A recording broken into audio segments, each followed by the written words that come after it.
especially for people like me. I've got capacity. I don't need necessarily locking up and looking after 24/7. I just need a place exactly like this.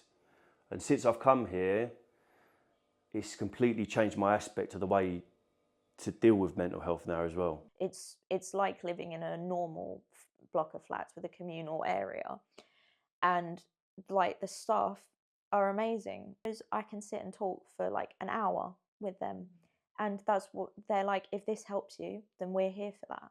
And it's just a nicer thing. Like it doesn't feel like staff and patient. You don't feel like you're not an equal to them just because you're in a down place. It's like they want to help you, and there's obviously professional boundaries, but you feel more human. It's just a more humanizing treatment, I think. So when I came here, I had to start cooking my own food again and actually start to look after myself again. And so it was a scary thought to do that, to kind of take responsibility for myself again.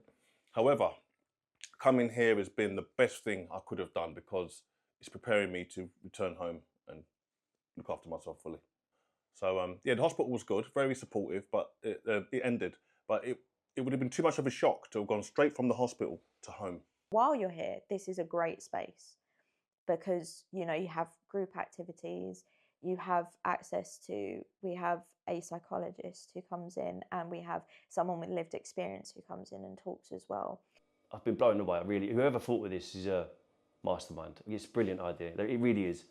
And I've never really proceeded anywhere with mental health. But since I've been here, I've now got therapy. They've adjusted my medication. I've seen a psychologist twice. I've seen a doctor twice. But I've still got the freedom of going to do my own shopping, do my own cooking. I haven't got people knocking on my door every 5 minutes. And it's helped me massively in that sense. I've still got my own freedom, but I'm getting the help that you would get in a hospital. I've discovered whilst being here that the doctor suspects that I have autism and ADHD, and looking back on my life, I can actually see patterns and behaviours that match his diagnosis. So I'm now going to be going back to the NHS to deal with that. However, I wouldn't discover this, and I would have been exactly back where I was because of had I not come here. So the support here is, I'd say, world class. It could have, knowing this was here, it could have stopped me from taking the overdoses, do you know what I mean? And that's the way I'm looking at it now. All I've got to do is ring that number.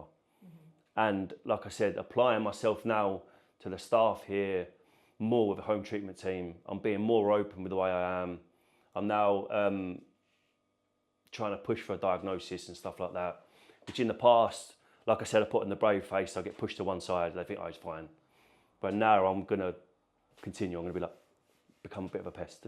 It's given me another tool of just speaking to the staff here, and some of them have been absolutely fantastic with me. They've just sat there for an hour and a half talking. And I've gone in there with my head down in a really bad way, shaking with anxiety, and I walk out smiling. I'm really excited about the future. I feel that I'm ready to tackle the world. There are things that scare me, but the tools that I've picked up here, knowing that I've got this diagnosis, it makes me understand how I think better. And so, yeah, I'm ready to go out there and shine again.